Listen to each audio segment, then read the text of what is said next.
ሰከንድ አሁን ለኔ ሰከንድ ዋጋ አላት ካለቀብኝ እግዚአብሔር የምንጠቀመው ነገር ምን ያህል ውድ እንደሆነ የሚገባል ስናጣው ነው። በኢቢኤስ ቴሌቪዥን ውስጥ በጋዜጠኝነት 2030 ፕሮግራም አዘጋጅና አቅራቢ በመሆን የሚያገለግለው ጌታሁን አሰፋ ከሰሞኑ በለቀቀው ቪዲዮ ምክንያት በርካቶች ከፍተኛ ጭንቀትና ሀሳብ ገብቷቸው ተመልክተናል። በዚህ ቪዲዮ ምክንያት በጣም በርካታ ሰዎች ጌች ምን ሆነህ ነው? ምን አጋጠመህ? እያሉ በርካታ ጥያቄዎችን እያቀረቡለት ይገኛሉ። ጌች ምንድነው ያጋጠመው? ምንድነው የተፈጠረው? አፍንጫው ላይ ያደረገው የመተንፈሻ ኦክሲጅን ምንድነው? ለምን ሲሆን ያደረገው የሚለውን በዝርዝር ውስጥ አጠናክረናል እናደርሳችኋለን። ጄኤፍኤም 106.7 የራዲዮ ጣቢያ በቴዲ አፍሮ ሙዚቃ አማካኝነት ሊዘጋ መሆኑ ተሰምቷል። ጄኤፍኤም 106.7 የራዲዮ ጣቢያ ለምንድን ነው የሚዘጋው? የቴዲ አፍሮ ሙዚቃስ ለመዘጋቱ ለምንድን ነው ምክንያት የሆነው የሚለውንና ሌሎችንም አጠናክረን ይዘናል። በዝርዝር ውስጥ እነግራችኋለን።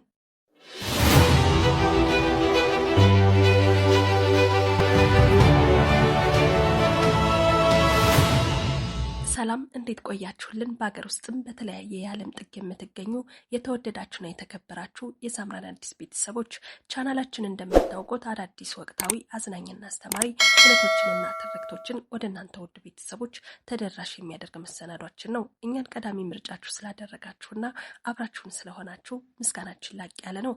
ለዛሬም እንዲህ ባለ መልኩ አሰናድቼ የማቀርብላችሁ ሪች ኦሪዮን ነኝ። አብራችሁ ይቆዩ። ወደ ቀዳሚ መረጃችን እናመራለን። የኢቢኤስ ቴሌቪዥን ፕሮግራም አዘጋጅና አቅራቢ ጌታሁን አሰፋ የተመለከተውን አዲስ መረጃ እንዲህ እነግራችኋለን። ጌታቸው አሰፋ ጌች በኢቢኤስ ቴሌቪዥን የመዝናኛ ፕሮግራሞች ላይ በማዘጋጀት እንዲሁም በማቅረብ ነው የሚታወቀው። በተለይ ደግሞ 2030 የተባለው ፕሮግራም ላይ በዋናነት ፕሮግራሙን በመምራት እንዲሁም ደግሞ በማዘጋጀት የተለያዩ እንግዶችን ፊት ለፊት በማቅረብና ደስ የሚሉ ጣፋጭ የሚባሉ ቃለ መጠይቆችን በማድረግ ነው የምናውቀው። 2030ን እያያችሁ ነው የምትገኙት በሚል እናውቀዋለን። ጌች በጣም ረጋ ያለ ነው። የሚያቀርባቸው ጥያቄዎችም በሰል ያሉ ናቸው። ከዛ ውጪ ለመዝናኛ የሚሆን ደስ የሚል ፈገግታና እርጋታ ያለው ወጣት ነው። ያው እኔ በግሌ በጣም ከምወዳቸውና ከማደንቃቸው የፕሮግራም አቅራቢዎች መካከል አንዱ ጌች ነው። ታዲያም በኮሚኒኬሽን እና በጋዜጠኝነት ትምህርት ያለፈ ሳይንሱንም ተግባራዊ የሆነውንም የጋዜጠኝነት ሙያ በሚገባ ተግባራዊ ካደረጉ የሀገራችን የሚዲያ ሰዎች መካከል የምንመድበው ነው። በተለያዩ ቪዲዮዎች ላይ እንደምንመለከተው ጌች የሐረር ልጅ ነው። ከዚህ በፊት አንድ ቪዲዮ አጋርቶን ነበር። ከአዲስ አበባ ተነስቶ እናቱን ሰርፕራይዝ ለማድረግና እሳቸው ሳያውቁ ቤታቸው በመገኘት ሊያስደስታቸው የሞከረበትን አጋጣሚ አይተንና አጋርቶን ነበርም። እናም የፍቅር የሰላምና የታሪክ ሀገር ተብላ በምትታወቀው ሐረር ከተማ ውስጥ ያደገ መሆኑን በተለያየ መንገድ መገንዘብ እንችላለን። ጌች በፊት እንግዲህ እነ አርቲስት አለማየሁ ታደሰ፣ ሰይፉ ፋንታሁን፣ አሁን ደግሞ ሃይማኖት ግርማና ሌሎችም በጣም ታዋቂ የሚባሉ አርቲስቶችና የሚዲያ ሰዎች ከፈለቁባት ሐረር ከተማ ነው ያደገው። ስለዚህ ሐረር ካፈለቀችው ታዋቂ ሰዎች መካከል ከወጣቶቹ ደግሞ ጌች ተተክቷል ማለት ነው። ታዲያላችሁ ሰሞኑ አንድ ቪዲዮ ጌች በማህበራዊ ሚዲያ ላይ ያጋራል። በቲክቶክ ገጹ ከ150 ሺህ በላይ ተከታዮች አሉት።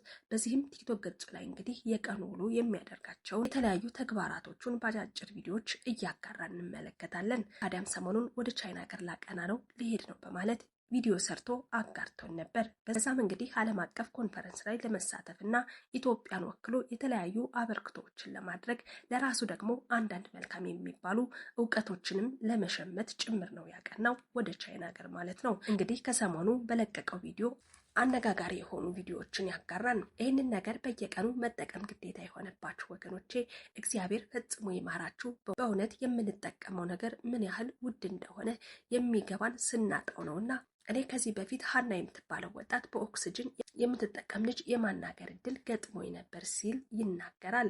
በወቅቱ በጣም ተደንቄባት ነበር። ጠንካራ ነች እየተናገርኩኝ አሁን እኔ ገጥሞኝ ሳየው ጠንካራ ነች ያልኩበት ሌብል በጣም ዝቅተኛ ነው። ከዛ በላይ ጠንካራ ነችና እግዚአብሔር ፈጽሞ ይማራችሁ። እዚህ አካባቢው ሀገሩ መጥፎ ነው እያልኩ አይደለም። በዚህ ራሱ በጣም የሚገርም እድገት ነው ያለው ይህ ቤት። ነገር ግን ከስትንፋስ በላይ ምን አለ ቪዲዮ ላይ እንደተመለከት ነው ብዙዎቻችን በተለያዩ ቃለ መጠይቆች ላይ የምናውቃት ሀና የተባለችውን በኦክሲጅን የምትተነፍሰውን ወጣት ያነሳል። ምንድነው ከዚህ በፊት ቃለ መጠይቅ አድርጌላት ነበር ሀናን። ጥንካሬዋ ገርሞኝ ነበር። በእንደዚህ አይነት በሚያስጨንቅ ህይወት ውስጥ ሁልጊዜ እየቀጠለች አስገራሚ ነገር ነበር። ነገር ግን አሁን እኔ ራሴ ስቀምሰውና ስመለከተው ወይም ደግሞ ኦክስጅን አድርጌ በእንደዚህ አይነት መንገድ መተንፈስ ስጀምር ሀና ከሚገባው በላይ ጠንካራ መሆኗን ተመልክቻለሁ። ያኔም የነገርኩበት መንገድ እሷ ካላት ጥንካሬ አንጻር በጣም አናሳ መሆኑን ተገንዝቤያለሁ እያለ ይናገራል። ከዚህ በተጨማሪ ግን ሊያስተላልፈው የፈለገው ዋነኛው ቁም ነገር ሰዎች ያለንን ነገር አመስግነን ወይም ደግሞ ቀላል ነገር መስሎ ይታየናል። ዝም ብለን በነፃ በየትኛውም ቦታ የምናገኘው በመሆኑ ያን ያክል በጣም አስፈላጊ ነገር መሆኑን አናውቅም። በዚህ ምክንያት ፈጣሪን አናመሰግነውም። ግን ያጣነው ጊዜ ምን ያክል ከባድ መሆኑን እንገነዘባለን። ዛሬ ላይ እኔም ባጣሁት ጊዜ በጣም አስፈላጊ ነገር መሆኑን ተገንዝቤያለሁ፣ አውቄያለሁና በዚህ ደግሞ ሙሉ ነገር የሰጠንን አምላክ እናመሰግናለን እያለ ነው መልእክቱን ለማስተላለፍ የሚሞክረው።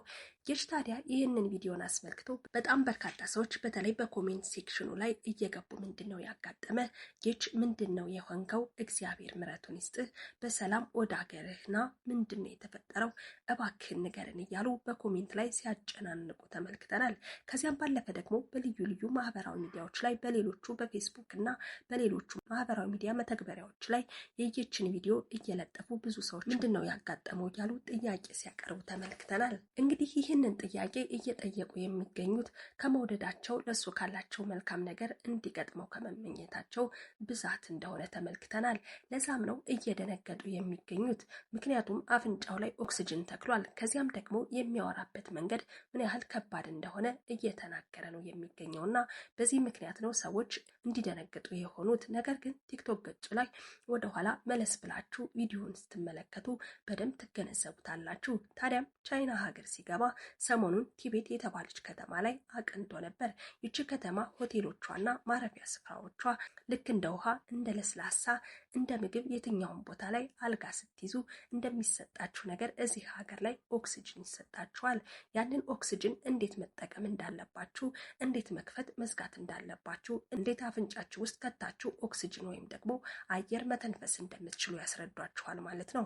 ገና እንደሄዳችሁ ይህንን አጋጣሚ ይህንን ሁኔታ የሚተርክ ቪዲዮ ሰርቶ አጋርቶ ነበረም። ቀደም ሲል ይህንን የተመለከቱ ያለው እዚህ ጋር የተቀመጠው ምንድን ነው? ምን ይመስላችኋል? ኦክስጅን ነው እያለ ከተማዋ የምትገኘው በጣም ከፍተኛ ቦታ ላይ በመሆኑ ከፍ እያላችሁ በሄዳችሁ ቁጥር ደግሞ ኦክስጅን እያጠረ ይመጣል።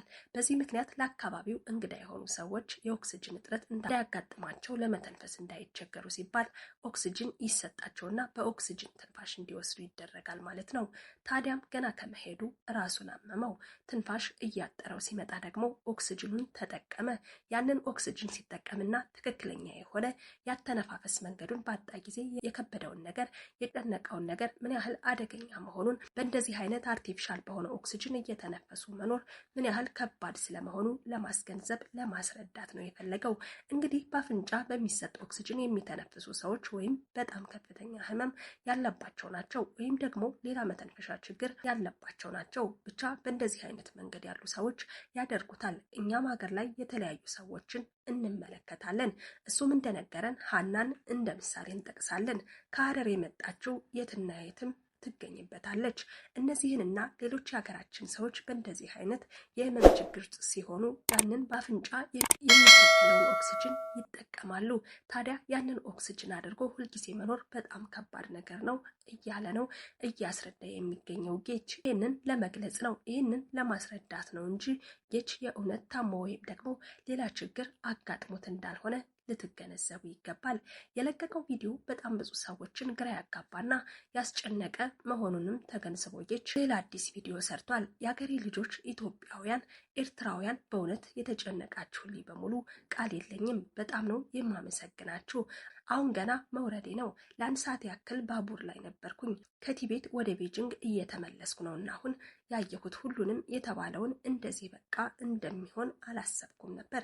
ምክንያቱም ከመጀመሪያው ጀምሮ እየቦሰትኩ ስለነበረ ታምሜ ሳይሆን የአየር ንብረቱ ያመጣብኝ ነገር እንደሆነ ትረዱታላችሁ ብዬ ነበር ያብራራሁት። ነገር ግን አስጨንቂያችኋለሁ። በእውነት በጣም እግዚአብሔር ያከብራችሁ። ቲቤትም ቢሆን ከወይዘሮ ጋር ጥሩ ጊዜ ያሳለፍኩበት ጊዜ ነበር። ለእኔ በተጨነቃችሁት መጠን፣ እኔን በወደዳችሁት መጠን ሰው ሁሉ ይውደዳችሁ፣ ሰው ሁሉ ይጨነቅላችሁ። ነገራችን ላይ ጌቼ ማስተርስ ትምህርቱን የተማረው ኮሚኒኬሽን ዩኒቨርሲቲ ኦፍ ቻይና ውስጥ ነው እና ከዚህ በፊት ለቻይና ብዙ መንገድ አይደለም የተለያዩ ለየት ያሉ ክስተቶችን በሚገባ እንደሚያውቅ ከቪዲዮ ላይ እየተገነዘብኩ ነበር። ወደኋላ መለስ ብለን ስንመለከት ቲቤትን እየጎበኘ ነው የሚገኘው። ሌሎችንም የቻይና ከተሞችን ዞር ዞር እያለ እየተመለከተ ነው።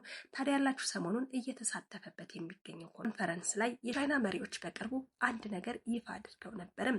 ይሄም ምንድነው ታዲያ ሀገራችን እንዴት አድርጎ ማበልጸግና ወደ ተሻለ ኢኮኖሚ ማምጣት ይቻላል የሚለውን ጥያቄ ለመመለስ የሚያግዝ ፕሮጀክት መሆኑን ሲጠቁሙ ነበርና አሁንም ጌቼ የቻይናው የውጭ ጉዳይ ሚኒስቴር ጋር ቀጥታ በተገናኙ ያገኙበት ኮንፈረንስ ላይ የተሳተፈ ነበር። ጥያቄዎችንም ሲያቀርብ ነበር። በተለይ ደግሞ ኢትዮጵያን ጨምሮ ሌሎች ከሳራ በታች የሚገኙ ታዳጊ ሀገራት ምንድነው ማድረግ የሚገባቸው? ከድህነት ለመላቀቅ ምን አይነት ቴክኒኮችን ነው መጠቀም ያለባቸው? ከዚህ በተጨማሪ ደግሞ የቻይና መንግስትስ እነዚህን ሀገራት በምን አይነት መልኩ ነው ሊደግፋቸው የሚገባው የሚል ጥያቄ እያቀረበ ነበር። እሳቸው የሚመልሱለት መልስ ምንድነው? በብድር በተለያየ የእርዳታ መንገድ ቻይና እነዚህን ሀገራት ለመደገፍ የተራቡና በጣም ከፍተኛ ችግር ውስጥ የሚገኙ ዜጎችን ኑሯቸውን ለማሻሻል እኩል የሆነ የአኗኗር ዘይቤ እንዲኖራቸው ከፍተኛ ጥረት ልታደርግ እንደሆነ ጠቁመዋል ማለት ነው።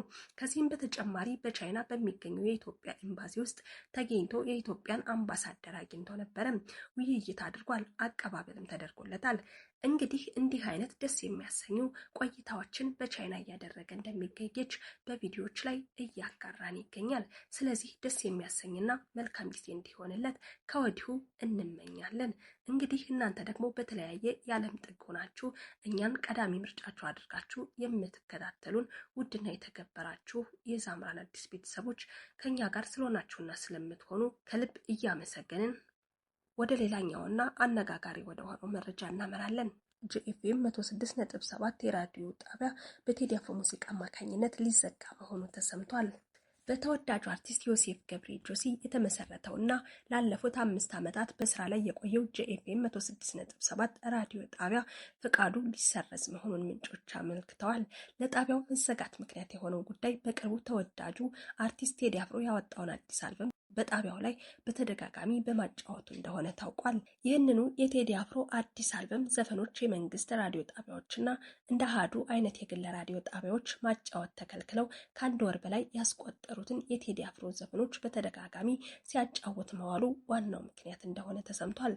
ብሮድካስት በተባለው መስሪያ ቤት ለግዱ እንደ ምክንያት የተነገረው ቋሚ ፕሮግራሞችን ሳይጀምር ለዓመታት ቀኑን ሙሉ በሙሉ ሙዚቃ ብቻ ማጫወትና ማቅረቡን እንደ ምክንያት የተጠቀሰ ሲሆን ጣቢያው የመዝናኛ ስለሆነ ከዜና ውጪ ለአድማጮች ሙዚቃ እየጋበዘ እንደሆነ ገልጾ ጆሲ ቢከራከርም ተቀባይነት አለማግኘቱ ታውቋል። የጆሲ ራዲዮ ጣቢያ የተመረጡ ሙዚቃዎችን ቀኑን ሙሉ ስለሚያቀርብ ከሌሎች ራዲዮ ጣቢያዎች በተሻለ ሁኔታ የማስታወቂያ ፍሰት እንዳለው ታውቋል። ውድ ቤተሰቦቻችን የጂኤፍኤምን ራዲዮ ጣቢያ እንዴት አያችሁት? ቴዲ አፍሮ ሙዚቃ አማካኝነትስ መዘጋቱ ልክ ነው ብላችሁ ታስባላችሁ? እስኪ ሀሳብ አስተያየታችሁን ኮሜንት መስጫ ሳጥን ላይ ያስቀምጡልን። እንግዲህ ውድ ቤተሰቦቻችን ለዛሬ ያሰናዳሁላችሁ መሰናዶ ይህንን ይመስል ነበር። አብራችሁን እስከ ፍጻሜው ድረስ ስለዘለቃችሁ ምስጋናዬ እጅግ በጣም ላቅ ያለ ነው። ቪዲዮ ላይክ፣ ሼር፣ ሰብስክራይብ በማድረግ ከጎናችን በመሆን ደግፉን። አብራችሁንም ለምን ጊዜም ተወዳጁን። በሌላ በአዲስ መረጃና በአዲስ አቀራረብ እስከምንገናኝ በያላችሁበት ሰላማችሁ እንዲበዛ እየተመኘው የዛሬን እዚህ ጋር አበቃው። ቸር ቆዩኝ።